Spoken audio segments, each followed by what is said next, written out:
আসসালামু আলাইকুম প্রিয় দর্শক, আপনারা যে যেখানে আছেন আশা করি ভালোই আছেন। আমরা গত সপ্তাহ লিগ্যাল হেল্প উইথ পিয়া আমরা দিতে পারি নাই বলে দুঃখিত। জানানো হয়েছিল আপনাদেরকে যে হয়তো আবার দেওয়া হবে কোনো এক সময়, কিন্তু আমার শরীর খারাপের কারণে সেটাও হয়নি। আমি আজকেও আমার শরীরটা খারাপ, একটু রিকভারির দিকে আছে, তারপরে আমি আজকে মিস দিতে চাইনি, কারণ আপনারা যেহেতু অলরেডি লাস্ট উইক মিস হয়েছে। আপনারা জানেন, অবশ্যই শুনেছেন, আরও আমাদের চ্যানেল আয়ের আর অন্য লিগ্যাল প্রোগ্রামেও অন্য প্রোগ্রামেও শুনেছেন যে বিরাট চেঞ্জ এসেছে ইমিগ্রেশন লতে, হিউজ ধরনের চেঞ্জ আসছে। তো আমরা সেইটা নিয়ে আজকে আলোচনা করব এবং আপনাদের যদি কোনো প্রশ্ন থাকে সেগুলির উত্তর দেওয়ার চেষ্টা করব।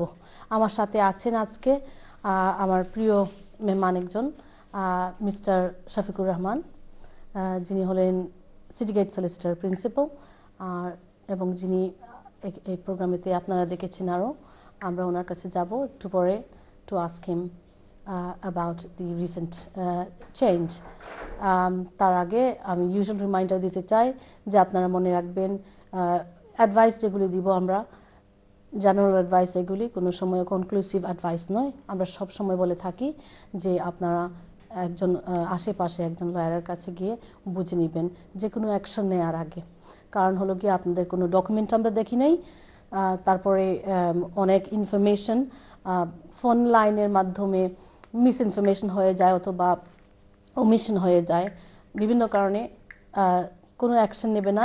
এই অ্যাডভাইসগুলো জাস্ট একটা জেনারেল গাইডলাইন, এটা আপনারা অ্যাকশন নেওয়ার জন্য অ্যাডভাইস নয়। তারপর প্রিয় দর্শক, চেঞ্জ এসেছে আপনারা শুনেছেন, from family migration to all the way to settlement, to parents joining their children joining their parents, to human rights. আমরা এই প্রোগ্রামে আরও বলেছি যে হিউম্যান রাইটসের উপরে অ্যাটাক, শেষ পর্যন্ত secretary of state has it seriously attacked human rights, আর যেভাবে করেছেন আমরা বলবো একটু পরে, এবং তার ইমপ্লিকেশন কি।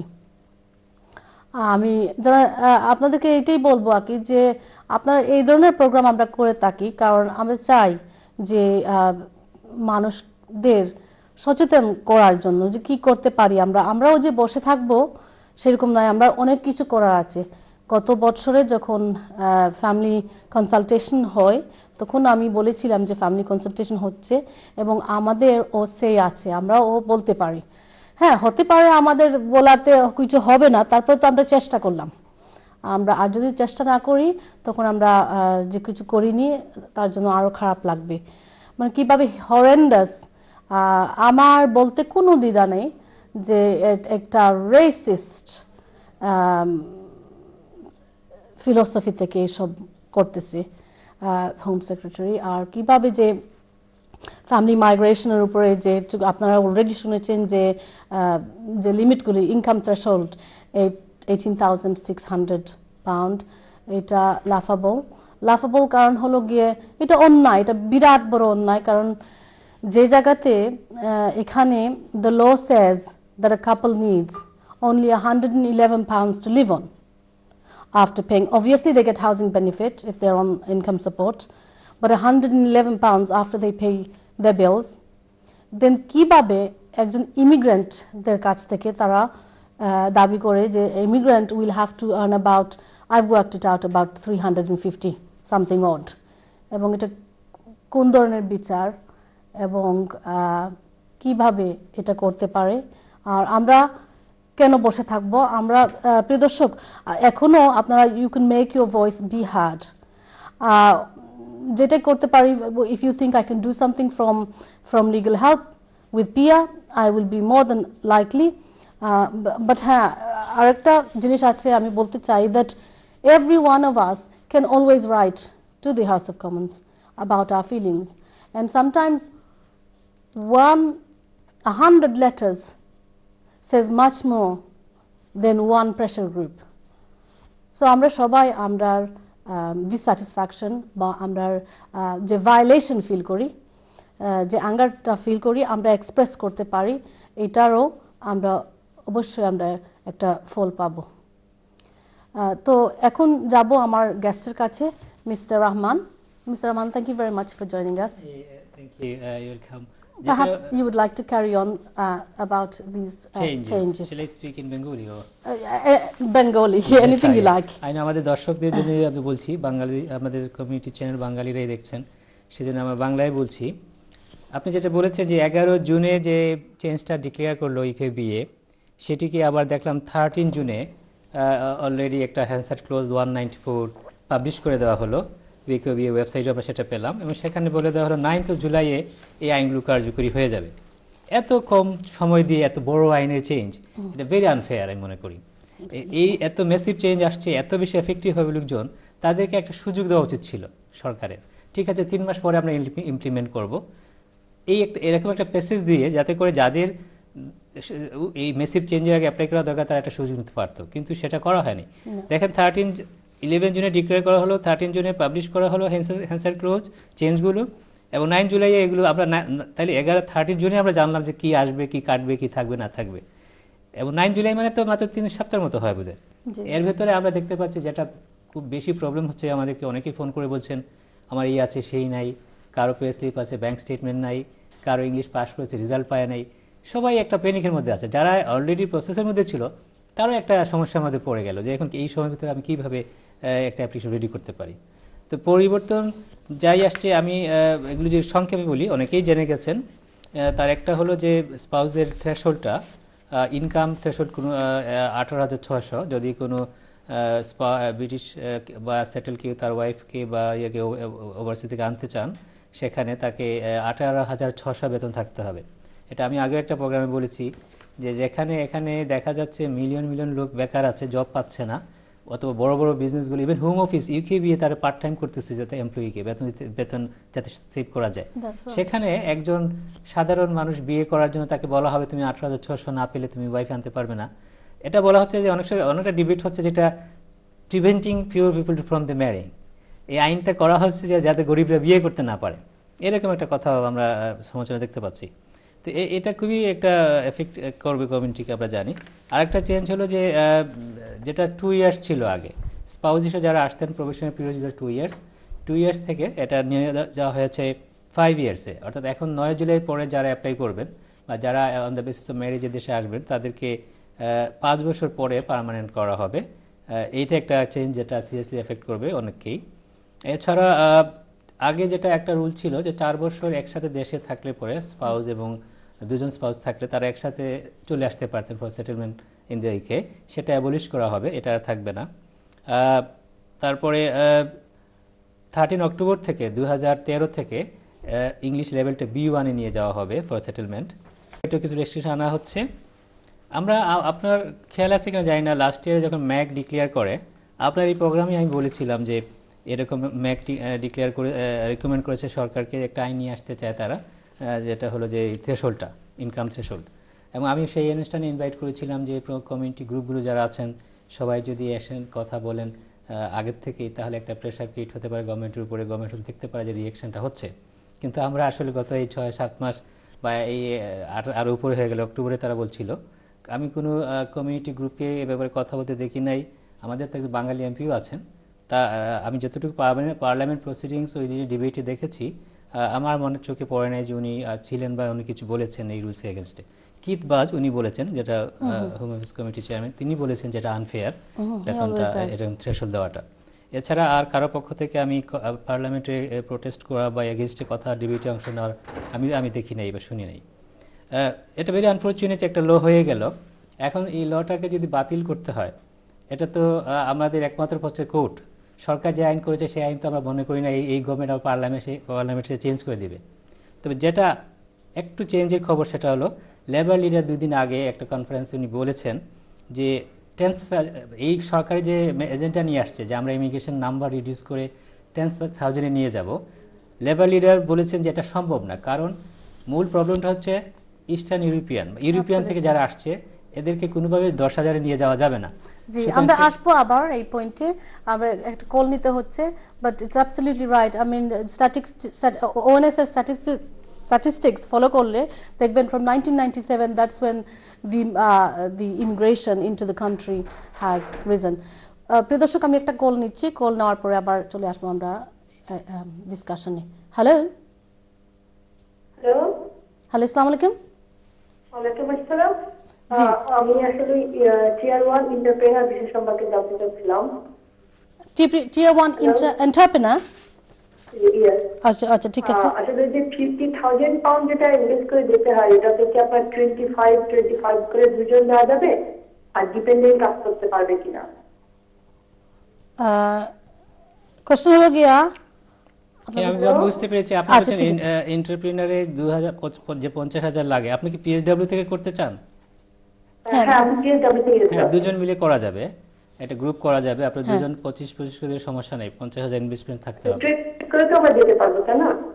সরি, 25 করে তো দিতে পারবো, হ্যাঁ, হ্যাঁ, 25 করে দুজন। হ্যাঁ পারবেন, সেটা সম্ভব। জি। আচ্ছা, ডিপেন্ডেন্টকে কাজ করে, সরি, ডিপেন্ডেন্ট আর কি।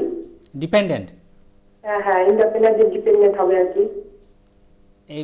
এই ক্যাটাগরিতে? জি জি। হ্যাঁ, এটা পিএইচডি ডিপেন্ডেন্ট আছে, আপনি অ্যাপ্লাই করতে পারেন। তার আপনি যখন অ্যাপ্লাই করবেন তখন সেম টাইম তাদের জন্য করবেন, ডিপেন্ডেন্টের জন্য করবেন। আচ্ছা, মানে সে তো কাজের পাবলিক পাবে, মেল অ্যাপ্লিকেন্ট। সেটা তো ডিপেন্ডেন্ট তো পায়, রেস্ট্রিকশন থাকে না কাজের।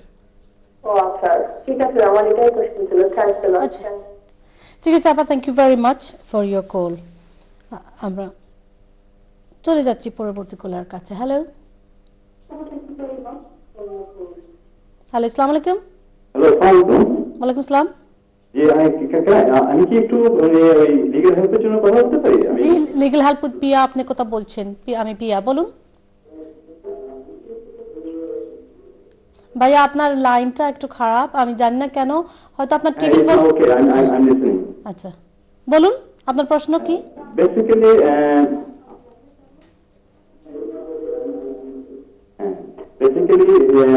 আমি আসলে আমার নাম মোহাম্মদ সোহেল মিয়া। আমি এখানে ওয়ার্ক পারমিট ভিসায় এসেছি আর কি। তো আমি যখন এসেছি তখন হলো গিয়ে 2000।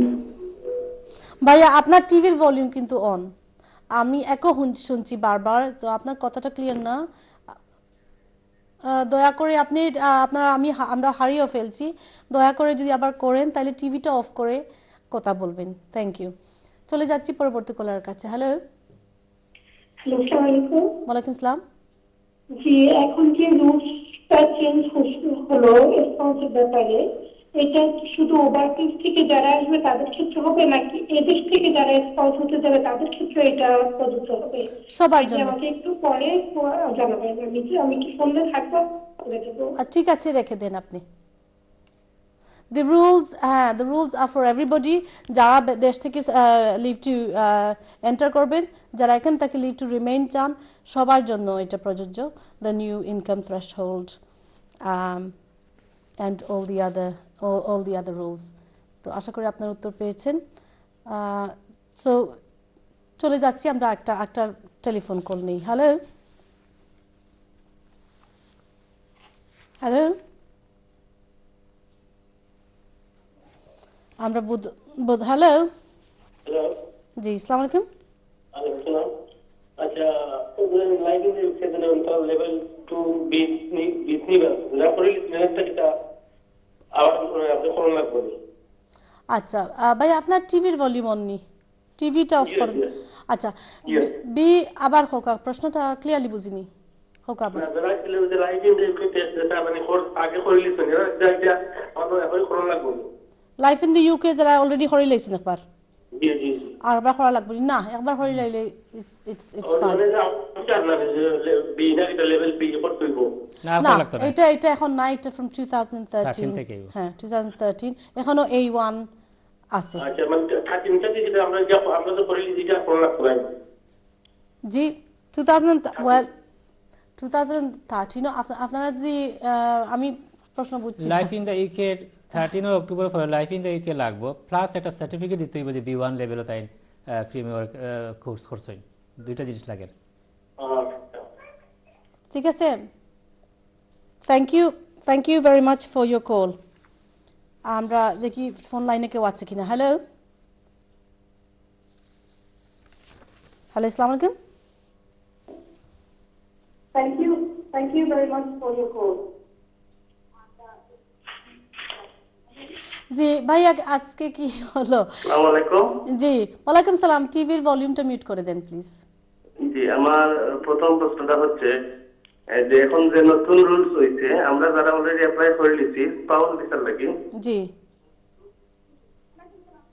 জি খোকা, যে যারা আমরা অলরেডি অ্যাপ্লাই করে নিছি মানে স্পাউস ভিসায় সাবমিটেড অলরেডি করছি, জি তারা মনে হয় 2 বছর পরে যে আমরা ইন্ডিভিজুয়াল লিভ টু রিমেইনের লাগে এখন কিন্তু আমরা নতুন রুলের মধ্যে পড়বো কিনা?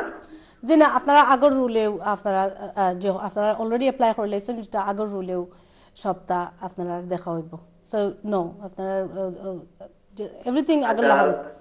যে আমার সেকেন্ড কোয়েশ্চন হইল গিয়া, মনে করো নতুন রুল যে হইছে, যারা মনে করো ডিজেবল আছে তারা যদি স্পাউস দেশ থেকে আনতে চান, তারা ই নয়া রুল ফরবা কিনা না, তারা লাগে কোনো কনসিডার আছে?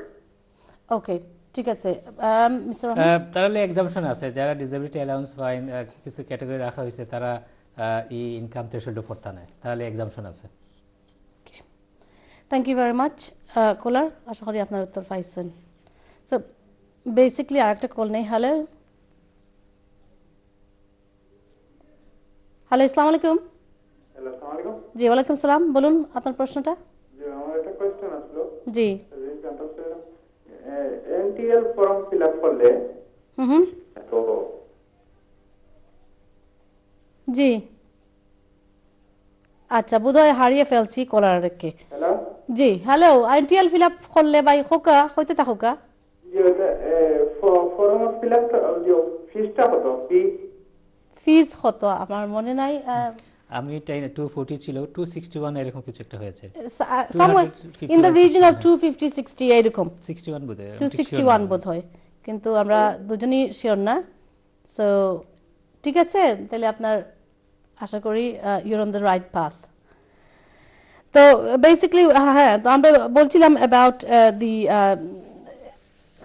the changes to the spousal rule. Of course, there's also changes to if you want to join your child. নিজের বাচ্চাকে যদি জয়েন করতে হয় অ্যাজ এ প্যারেন্ট, অথবা বাচ্চাও যদি এখানে এসে জয়েন করতে হয় the parent, it's all everybody has the same income threshold. As I understand it, 18,600. And এই চেঞ্জের মধ্যে একটা পজিটিভ নিউজ আছে, সেটা যদি বলা যাবে কি এখন?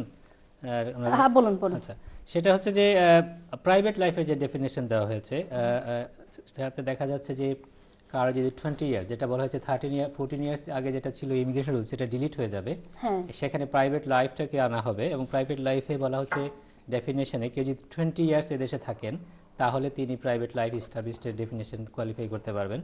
অথবা কারোর যদি বয়স কোনো চাইল্ড যদি আন্ডার 18 হয় এবং সেই চাইল্ড যদি 7 ইয়ার্স এই দেশে থাকে, তো সেও কোয়ালিফাই করবে আন্ডার নিউ ল, এবং প্যারেন্টসরাও সেই চাইল্ডের বেসিসে অ্যাপ্লাই করতে পারবেন।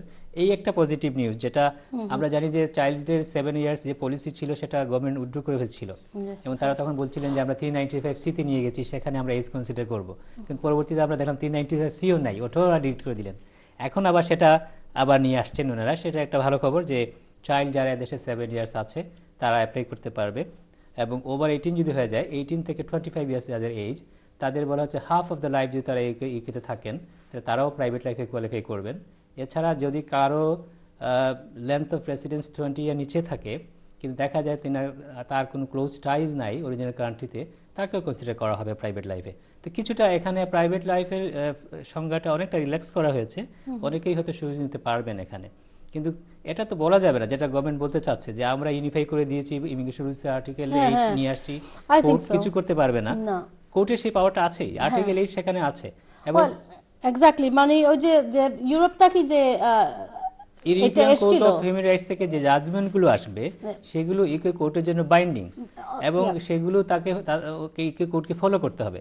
সুতরাং শুধু ইউনিফাই আমরা করে দিছি, যে যেটা ইমিগ্রেশন রুলসে বলা হচ্ছে যে আমরা ইমিগ্রেশন রুলসের বাইরে আর কোনো ধরনের লিভ দেবো না, ডিসক্রিপশন দিব না, এটা বলা যাবে না, কারণ কেউ যদি এখানে ইনফ্রিঞ্জ হয় কারোর রাইট, যেটা কভার করলো না ইমিগ্রেশন রুলস, সে তো আর্টিকেল 8 রিলে করতেই পারে। We'll start again from Article 8 just after the break.